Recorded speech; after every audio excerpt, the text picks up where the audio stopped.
and welcome back to HR Celebrity. Thank you very much for joining us today. This is our 4th episode. I can't actually believe we got this far. I can tell you what, last week I was feeling like, sure, should I be going on with this?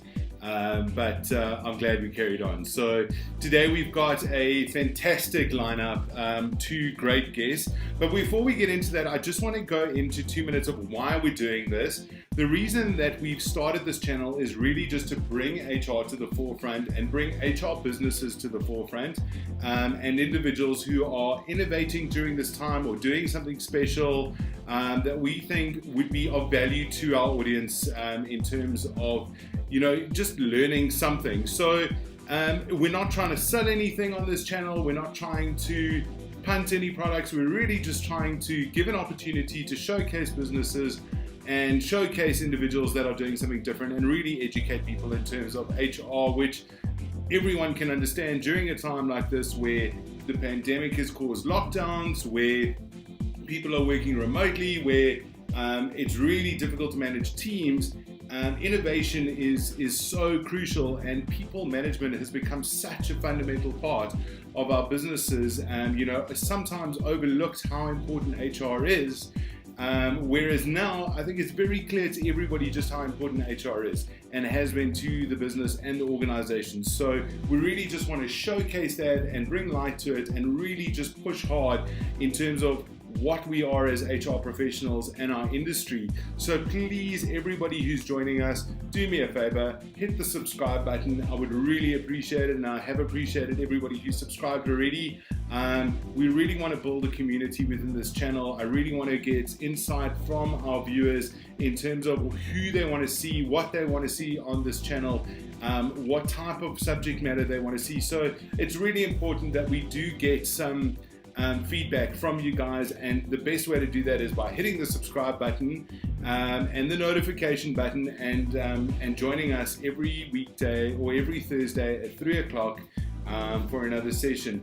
But without further ado, we've got 2 great guests. We've got Jackie Knott joining us, the MD of the Cyber Academy, talking about, is your business cyber safe? And I think we can acknowledge that during a time like this, where people are working remotely and it's far more difficult to manage our systems, is your business cyber safe is become more and more crucial, because we cannot keep them on lockdown like we did before, because they're running from multiple platforms.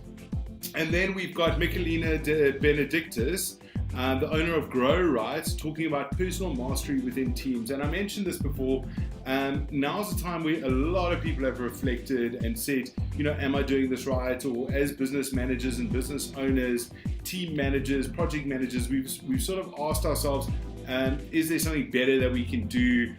So yes, we're going to have 2 great guests. Let me get them on the line right now. I'm going to start off with Jackie, who has provided us with a video about the Cyber Academy. So let's start off with that, and then let's get her on the line.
Okay, we've got Jackie with us. Welcome, Jackie. Welcome to HR Celebrity. How are you today?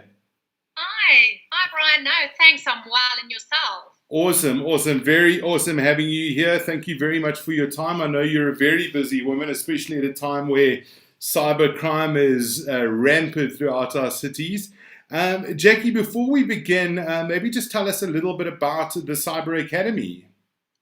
Sure. Yeah. No, of course we are very busy, and Cyber Academy was born for the need to help ordinary citizens out there to really look at how they can be cyber safe. So yeah, the Cyber Academy has got a bunch of offerings that we offer in the cyber space. So how can I keep myself cyber aware and on top of all the hackers out there?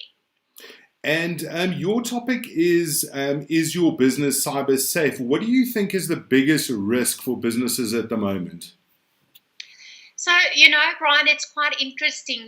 A lot of companies spend a lot of money on getting all their tech up to date and make sure they've got the best technology and service in place, which is great because they make our lives easier. But I always forget about the human element. And unfortunately, if you look at the top risks in businesses these days and you go and look at the stats, cyber is at the top three, and we forget to look at our staff. People are our weakest element in our businesses. Wow. So, what do you think we can do then? I mean, so you're saying people are the weakest element. I suppose, being that people are working remotely, a lot of those fancy systems that we put in place aren't going to be effective at this time. I mean, people are running on different networks, different environments.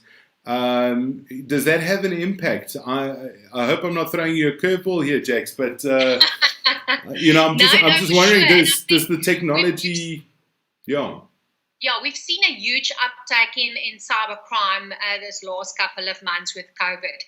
And it's really about all these staff now all of a sudden being in the home environment, on the home networks, and not in that comfort zone of the work environment where they've got lots of firewalls going and things like that to keep them safe. So, yeah, we forget then to, although we give them all the elements like computers and things to work, but we forget to tell them how to be cyber safe, how to implement a proper VPN system to rather work on. And a lot of people try and use free Wi-Fi because it's costly, and they might not have IT infrastructure at home with Wi-Fi connection and I things know it's like that. costing me a fortune. Absolutely, and you're not the only one. So yeah, when we start connecting up on all these different elements, we start being vulnerable because we don't know what the hackers prey on. So we get a lot of where, especially with the COVID, where they would send out communication about COVID rescue for your business or your personal elements and things like that, then people start engaging with this because they are at risk. They know they're not getting their full salary.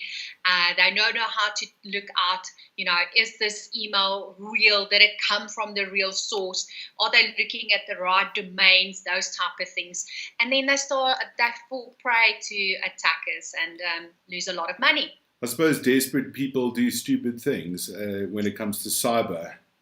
Absolutely. Jackie, so what can we do then to safeguard our business against hackers? So obviously, having a great infrastructure on the IT side is awesome. So the more sophisticated your IT infrastructure, the better. But as I mentioned before, your weakest link is your staff. If I do some social engineering when I start working with a client, I would go and scratch in my bag of tricks and I'll find one and I'll say, maybe I'll go and visit this business. And I will walk in, dress up nicely, and say, hi, I'm here for an interview. I just messed some coffee on my CV and I don't want to look like an idiot. Please, will you just print out my CV for me again?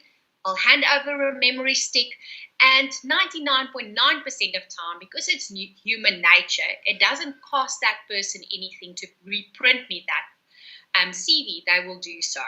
And as soon as they pop in that memory stick into their computer, I've got full access to their computer, and then I can remotely move my way around from reception, maybe send an email to the rest of the business. Why aren't you going to open up an email from reception and respond to the query? Wow, and that's how I get access. That's terrifying. That's terrifying. Is that the only thing that a social engineer does? I mean, is that what is? I use the term social engineer. I don't even know what that is. What is a social engineer? Yeah, so obviously my part in my team is a social engineer, and the social engineer is a people hacker. A people hacker, okay. What can I do to get you to give me the information that I need? And I will typically prey on situations where people are desperate, like we've mentioned, the COVID instance. I mean, how many times have we seen those elements where, I mean, there's this huge syndicate that we've got, and they send out those typical emails like the Nigerian prince scam, or you've got the same surname as someone else in another country that's passed away. Now you're inheriting their fortune. Have you seen one of those? Man, I've seen them all. In fact, I'm worth billions. I just haven't sent the mail yet. Yeah, I mean, how alluring is that for someone that really thinks, oh my gosh, I don't know how I'm going to get through this month. A couple of rand will. I know. I've personally seen some very wealthy people go through difficult times and suddenly start to fall prey to these scams, which they wouldn't in a normal circumstance. So I do think there's that element of desperation, and you're right. During a time like this where money is tight for many people. I can imagine how alluring many of these things would be, especially given we've all got time on our hands to sort of say, well, let me send that email or whatever the case may be. So there's lots of things that I can then, show out. Like, for instance, for that industry, it's very important for them to run an effective business. For them to run an effective business, they want to get the clever people out as soon as possible so they can focus on the guys that's actually going to fall for the scam a few steps down the line. So they will start making mistakes purposefully. So they'll, have you ever read those emails and you look at it and you think, oh my goodness, the spelling is atrocious. The sentence construction doesn't even make sense, Now, those are all things that they put in there on purpose. Wow, I had no idea. I thought they were just stupid people. No, it's not because they can't afford a spell checker. They definitely are more wealthy than any of us. But they put those things in because if you're clever enough to say, who writes like this, who falls for this, you're going to not fall for the scam a few steps down the line. You're going to go away and they can focus on the guys that's going to fall prey for it. Sure, that's really clever. I've learned something on how to scam people today, so that's fantastic. Tell me something, Jackie. I mean, you guys do some awesome stuff, but how do I get my staff cyber aware then? If my staff is the weakest link in my organization, technology is not going to help me as much. I mean, I'm not going to say it's not going to help me at all, but it's not going to help me as much as it did before because of the remote working. How do I get my staff cyber aware? So, it's because we are education specialists and, we've looked at how people take content in. Unfortunately, it's something that you will need to do on a continuous basis. So you'll need to have a process where cyber is in the natural environment on a day-to-day basis. So the more they can see and identify different attacks, the easier it becomes. And I've done, a lot of interventions with different companies where staff is first to show IT out. This has been a phishing campaign or something like that, so the more you bring it in. So awareness. Try and look at some of the courses that's out there. There's some nice online stuff, maybe some face-to-face when that becomes available again. But there's some lots of stuff, but the key is continuously. I mean, you guys do, one of the things that I was really excited about Cyber Academy, you guys do this really cool thing where you come in and actually hack a business. Am I correct in saying that? Sure, sure. So yes, so as I mentioned, we are a group of hackers, and we all have a role to play. So we've got a group of white hat hackers, and yeah, depending on the scope of the client, we come in and we hack your infrastructure, and that is all your people, all your IT infrastructure, whatever you've got available for us to use. And we will probably do all of them at the same time, and we'll show you how we've done it and if we were successful and how we did it, so that you can start building up those gates and start rectifying those errors. That's some crazy cool stuff, I must be honest. Please don't come visit my work. It'll be too easy. Tell me, Jackie, do I need to be an IT expert or an IT fundi or an IT guru or just an IT guy to attend these courses, or is this for every Joe? Absolutely not.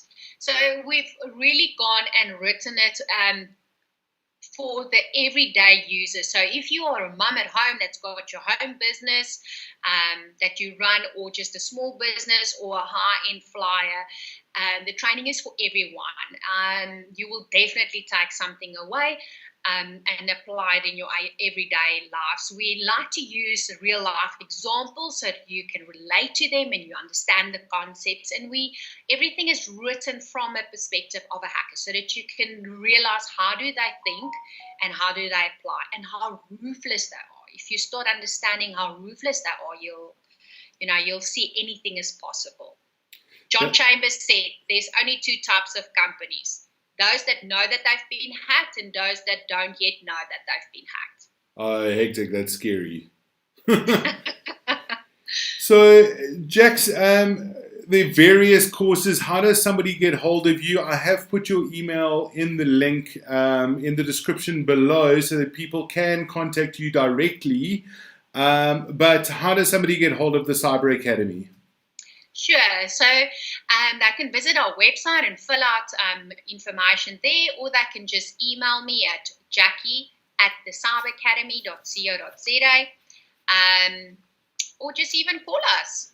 And that's for courses, that's for being hacked, that's for technology, I'm guessing, or suggestions around technology.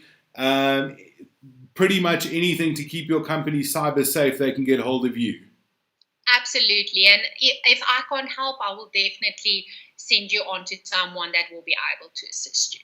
Awesome. Awesome. Thank you very much. Jackie, thank you so much for your time. Really appreciate having you. Flippin' scary what's going on.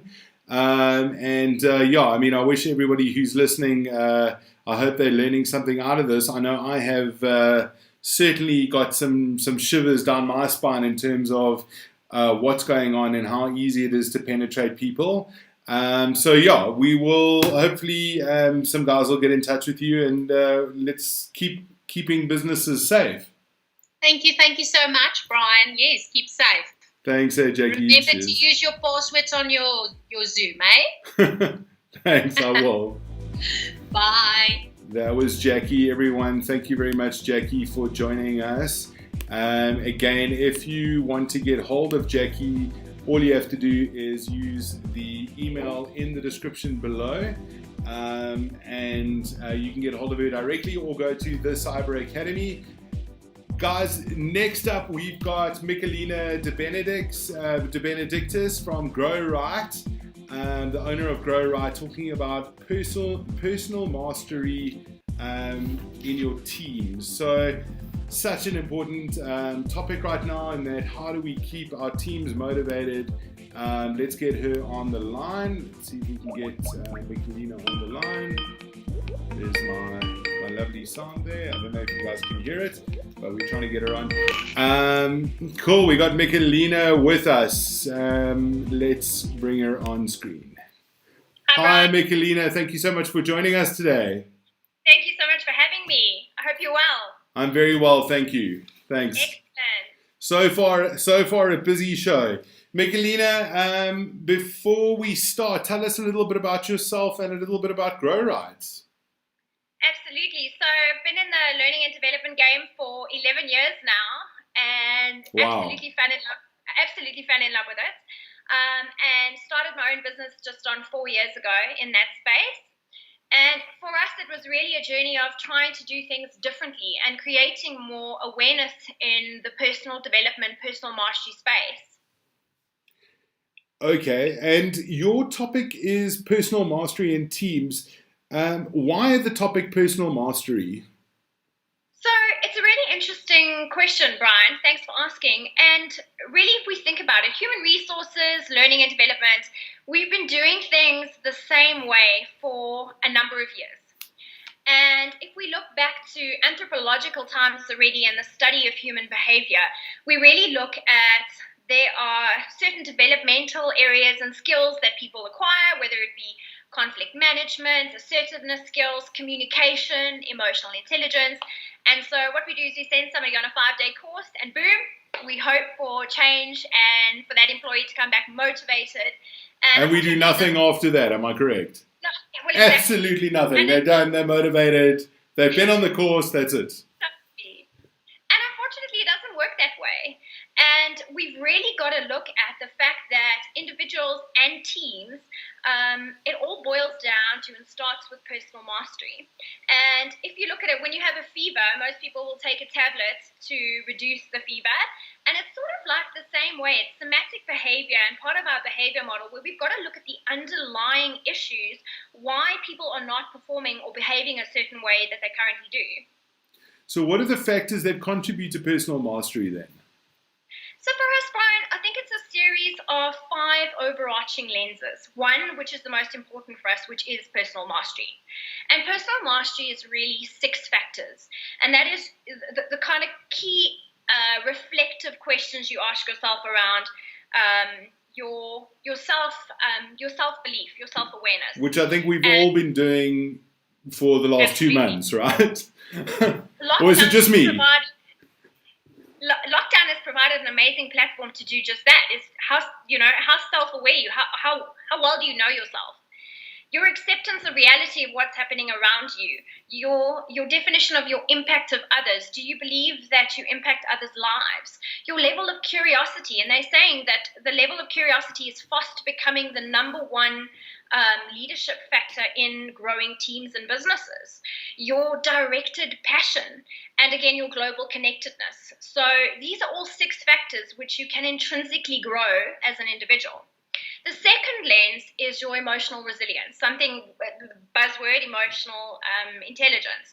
So how flexible are you in business, and what is your level of self-efficacy, the ability in your belief in bouncing back when the going gets tough?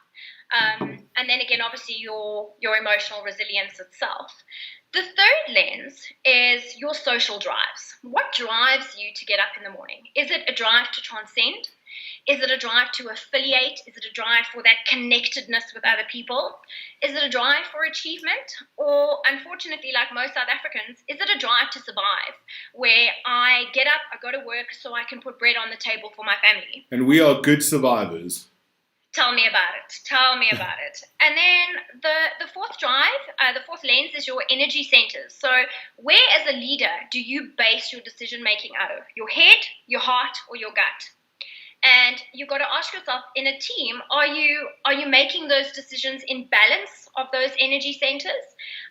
Or are you more inclined to be logically driven or emotionally driven? And then lastly, which is the fifth lens, is really the 9 Enneagram styles, or what we like to call the 9 ways of being. What is that? What are the 9 Enneagram ways of being styles? What is that? This is a very long discussion. How much time do you have? Enough time for you. Wonderful. So it's a really lengthy discussion, but I'll take you quickly through the 9 Enneagram styles. But the one thing we have to remember is that in no way is personal mastery a boxing tool. It's really about understanding that we're all elements. We're all 9 elements. We have to be. However, those 9 elements will dictate how you behave. So you have dominant styles, which will dictate how you behave, how you respond, perhaps your defense mechanisms, your coping mechanisms. So those 9 styles, again, will be based on the levels of your personal mastery. And just to quickly take you through all 9, the first one is quality. The second one is service. Third one is your drive. For instance, your delivery, your drive to succeed. Fourth is creativity. 5 is insight. 6 is vigilance. 7 is visionary. 8 is drive. And 9 is harmony. And each of those have gifts. Each of those have lessons. And it really kind of describes how you behave as an individual, which then leads us back to that behavioral model around really understanding, why do people behave the way they behave? Sure, you're right. It's a lot. It's a lot. So how does this impact on teams? So again, in teams, once everybody has gone through the 5 lenses, each team will have its own unique Enneagram makeup, which makes a team unique in terms of how well and how productive they are. So what are the strengths of a team? What are their shortcomings? How do they behave in responses to their own certain ways of being or their styles of being? What are certain defense mechanisms when dealing with conflict situations or not being able to communicate as effectively or having an emotional response when we're not performing to our best? But most importantly for us, especially, are the team life stages that you go through. That forming, storming, norming, performing. And that cycle that teams constantly go through when you may reach a performing stage, but you don't stay there. No team ever stays there. Would be amazing if we did. However, team members leave, new ones join, and then the dynamic of the actual team itself changes. And so that's really what we call a team discovery day. We take you on a journey of really getting to know your team members and how to get to that optimal performing stage. Mick, I'm going to throw you a bit of a curveball. What are you doing in the online space with teams being interacting with each other more remotely now, specifically maybe within the project management space, or I can imagine some of the engineering companies would have project managers operating from different parts of the country, more home-based. Are you guys doing anything in that space at the moment? Absolutely. Well, I think we definitely have to. Our team was kind enough to go to London in February and really go and explore what some of the overseas organizations are doing in terms of online learning. And for us, we came back with such a great knowledge and exposure of what organizations are doing that we could actually adopt some of those mechanisms ourselves, which we've subsequently done. We do have a learner experience platform. This 5 lens assessment is an online tool that we do use, which is plugged into our learner experience platform. And more than that, than just this amazing awareness tool, it allows organizations to use this tool as coaching and mentoring. Because again, during COVID-19, we've had to leave our employees up to their own devices and just hope that they've got a strong enough personal mastery to make sure that they need to get what they need to get done, where there's no time for micromanagement now. And unfortunately, with this pandemic that's happened, we don't have that. And so by enabling and empowering our employees and growing personal mastery, it really does, through online and through technology, it really does kind of empower yourselves as a leader and throughout your team to know those type of individuals, understand their behavior and their dynamic, to be able to lead them, to be able to work online without being micromanaged. Amazing. So how can somebody get in touch with you? We've sort of run out of time, but how can somebody get in touch with you should they want an Enneagram assessment? Is it an assessment? Yeah, it's an online assessment that they would do. So we're a team of certified Enneagram practitioners, and they can contact us through engage@growright.co.za. And it's as simple as us taking a few of their details, and we would then email them out a link where they would do an assessment online. And then we would get a full response and a report that we would then debrief them on. I have also attached your email in the description below, so if anybody wants to get hold of you directly, they can. Mick, thank you very much for your time. Brian, it's an absolute pleasure. Thanks so much for having me. Awesome. Chat to you later. Thanks. Thank you so much. Bye. Ciao. Bye. That was Michelina de Benedictis from Growright. Michelina, thank you again for your time. Really appreciate it. If anybody wants to get hold of her for personal mastery techniques, specifically within teams or as an individual, her email is in the description below. Guys, that brings us to the end of our show. So thank you very much again to anybody who joined us today. Please hit the subscribe button. We do and want to build a community of people that can really benefit from this platform. And the way we're going to do that is by informing everybody about it. So please feel free to share this chat with anybody who you think will benefit from it. And please subscribe and join us next week at 3 o'clock on Thursday for the next installment. We've got 2 great guests, really informative within the HR space and within management. So please join us next week. And otherwise, have a great week ahead. Thanks for joining us again, and good luck.